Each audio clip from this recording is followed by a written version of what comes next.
Buen día, profesora. Nos ha tocado el tema de exponer el populismo económico en Venezuela. En breves les voy a contar una pequeña introducción de la monografía.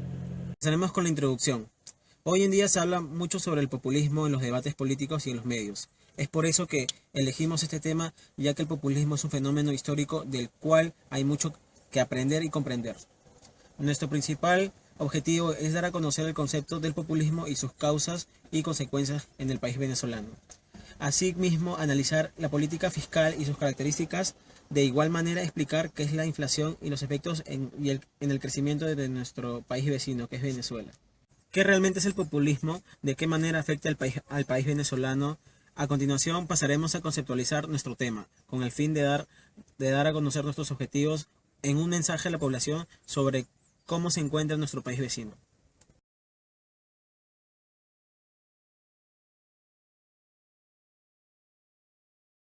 Según la Real Academia Española, RAE, nos dice que el populismo es un concepto político que permite hacer referencias a los movimientos que rechazan a los partidos políticos tradicionales y que se muestran, ya que es la práctica efectiva en los discursos combativos frente a las clases dominantes. Podemos decir entonces que el populismo es un movimiento político heterogéneo caracterizado en una aversión a las élites económicas e intelectuales por la denuncia de la corrupción política que supuestamente afecta al resto de actores políticos por sus constantes apelaciones al pueblo entendido como un amplio sector intercialista al que castiga el Estado. El populismo exalta al líder carismático. ¿Qué quiere decir esto? Más importante que la meritocracia o que la persona tenga un título universitario, creemos que es crucial que el líder populista sepa hablar en público y llamar la atención de las masas, o sea, de la mayoría, la cantidad, el pueblo, eso. El populismo no solo abusa de la palabra, sino que apodera de ella. ¿Qué quiere decir eso? Son diferentes casos, en los medios de comunicación que han sido comprados por los líderes populistas como en Cuba o en Venezuela, que podemos ver esos ejemplos, donde se ha prohibido la libertad de expresión o hasta incluso ha habido muertes por decir la verdad. El populismo fabrica la verdad. ¿Qué quiere decir el populismo fabrica la verdad? Muchas veces las historias de América Latina, por la cantidad de muertos que ha tenido, los conflictos armados, se ha buscado traer nuevamente conflictos que ha quedado en el olvido, muchas veces hasta acuerdos de paz, que el populista siempre busca cómo fabricar una nueva verdad de una mística a la historia latinoamericana.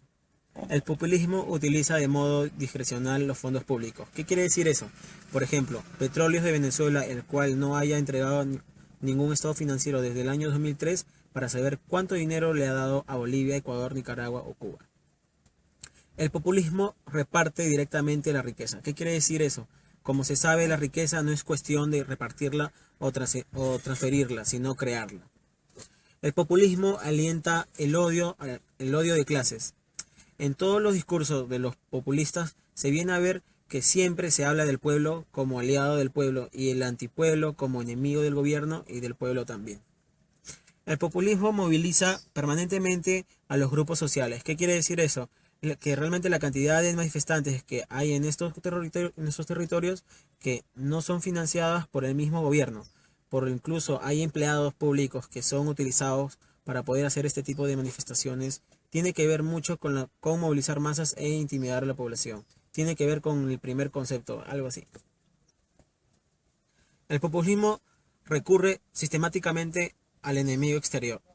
¿Qué quiere decir eso? Cuando se acaba el dinero y no hay crecimiento económico, los populistas echan la culpa a los demás. El populismo desprecia las instituciones. Cambian instituciones, reforman constituciones, pasan leyes intimidando jueces para que no haya fiscalización correcta del gasto público. El populismo domestica destruye la democracia literal. Si no hay instituciones o república que garantice el imperio de la ley y la igualdad, la democracia se vuelve una demagoga, una tiranía a los que están en el poder.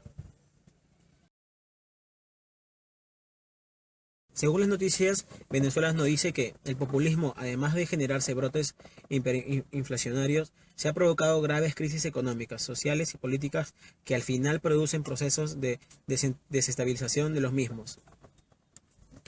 En nuestra opinión, una de las consecuencias más graves que perpetúa la ignorancia de sus pueblos para poder seguir utilizando como instrumentos para su permanencia en el poder, solo la educación puede liberar a los pueblos, verdaderamente y efectivamente, de la pobreza. A dar regalos para conseguir votos, acostumbra a la gente a depender y a mendigar, a no ser libres y sus dueños de su propio destino y su superación.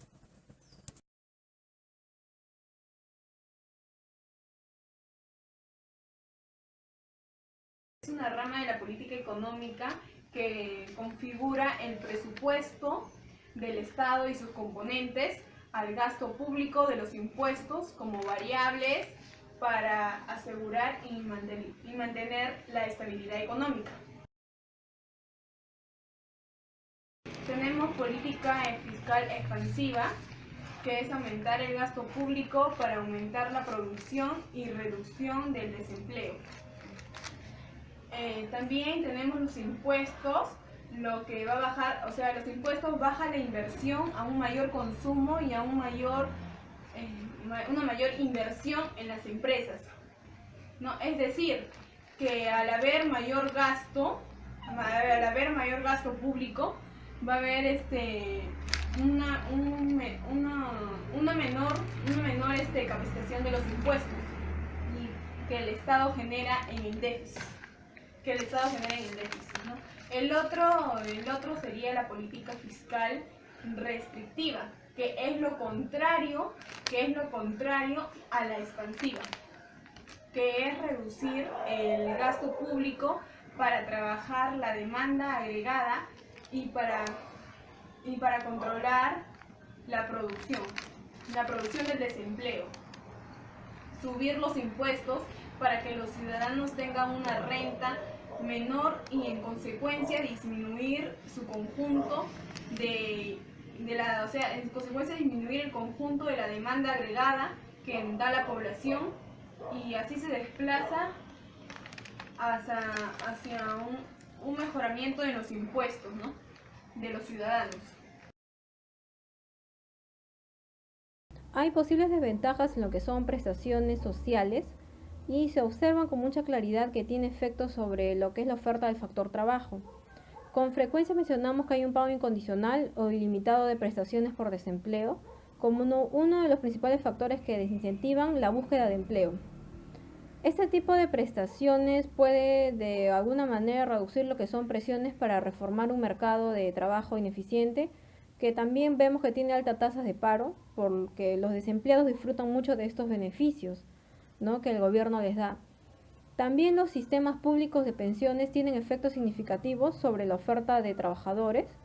Hay una escasa penalización de lo que es una jubilación anticipada.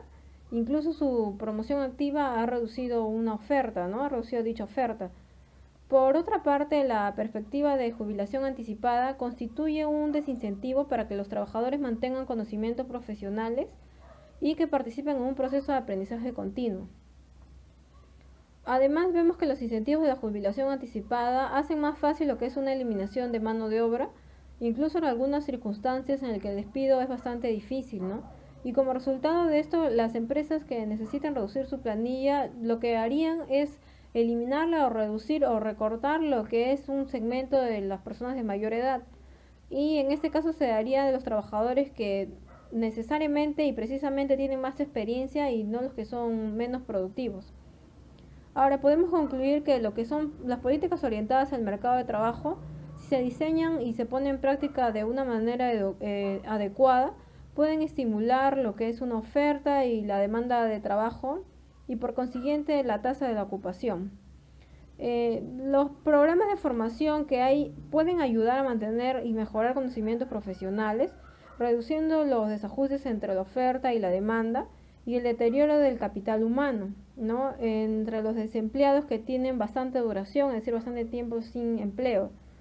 Lo que también podemos ver y proponer es una reintegración de los grupos difíciles que se pueden emplear, ¿no?, como los trabajadores poco cualificados, es decir, que no están capacitados o calificados, los que están parados de larga duración o los trabajadores de más edad, ¿no?, las personas mayores. Ese país se ve bastante influido por que es un contexto político, económico, institucional y social también, ¿no? Que es bastante complejo, porque en algunos factores se condicionan a las que ya están presentes, y en lo político las relaciones entre la sociedad y el empleo vienen pautándose en clave populista desde el inicio del primer gobierno del señor Hugo Chávez. Ahora tratando lo que es un punto económico en Venezuela, mantienen un perfil de economía capitalista rentista. Desde ahí deben sopesarse lo que son efectos del contexto económico mundial con importante incertidumbre. Si bien es cierto, no se presagian catástrofes para la economía social a corto plazo, pero sí se puede ver que va a tener bastante inestabilidad y bastante dificultad. Y hay tendencias de políticas en Venezuela que mantienen dentro del marco populista, ¿no? Del pueblo, de la gente, que ha sido la forma determinante de las relaciones entre la sociedad y el gobierno desde que Chávez llega al poder. El presidente Hugo Chávez ha sido considerado una figura emblemática del populismo latinoamericano desde su irrupción en la política venezolana, y ha privilegiado la relación directa entre líder y masas de una diversidad de mecanismos. Aquí resaltamos también lo que es su mayor estructuración, permanencia e impacto en el futuro próximo. Entre los mecanismos se explica de manera importante el motivo sólido y apoyo popular de que aún goza el presidente y sus partidos y sus propuestas. Es un proceso que se llama así a la transformación socialista del Estado, que transcurre en una parte, en un contexto económico interno del país, que desde hace 4 años ha sido una pérdida de dinamismo de la economía. Si tomamos datos, en los últimos 2 años se tomó una recesión que se refleja en un PBI negativo. Fue del 3.3% en el 2009 y del 1.9% en el 2010. Una inflación de 2 dígitos y un sistema de control de divisas rígidos y bastante engorrosos, entre otros desajustes importantes. El rentismo condicional, las políticas económicas y sociales del país desde casi un siglo produce caídas bastante abruptas en la economía, ¿no? Cuando se produce en un contexto internacional de inestabilidad de los precios de lo que es el petróleo, que es el principal factor económico, el principal medio económico de Venezuela. Un caso en Venezuela se da con la empresa de petróleos Venezuela S.A., el cual viene reflejando que hay bastante producción escasa en lo que es exportación de petróleo, dificultades en lo que es el flujo de caja y creciente endeudamiento externo. El gobierno ha reconocido que la baja de la producción o derivados de este se debe a paradas de las refinerías imprevistas o planificadas. Otras fuentes atribuyen la disminución de la producción a la diversificación de lo que es de la empresa de petróleo S.A. hacia las actividades sociales y económicas distintas a las de la empresa petrolera. Hay bastante falta de inversión, hay pobreza en la gestión, hay aumento de burocracia y también lo que es un desvío de la gasolina. Esta gasolina que es antes es destinada a la exportación, al mercado interno, para responder a una demanda creciente a la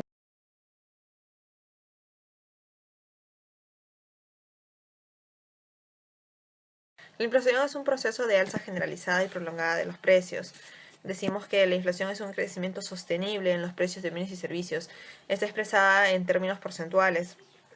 Para el caso de Venezuela, los históricos elevados de inflación han distorsionado los hábitos de consumo y ahorro. En Venezuela debido a una serie de fenómenos económicos que han estado atravesando durante los últimos años. Mucho más desde hace 4 años, en el cambio de gobierno que hubo por el fallecimiento de uno de ellos. Tal como es el caso, ha generado cambios inesperados. También el alza de productos en la cesta básica, el precio del petróleo, que es una de sus fuentes de ingreso con mayor porcentaje. Dichos efectos han desplazado el ingreso, debido a que deudores se benefician a costa de acreedores.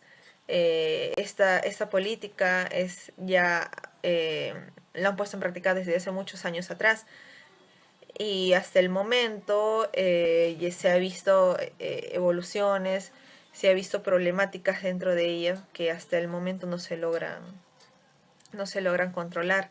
La división entre izquierdistas con la oposición está hasta el momento un poco tenso, por lo cual la economía no puede volver a sus índices normales.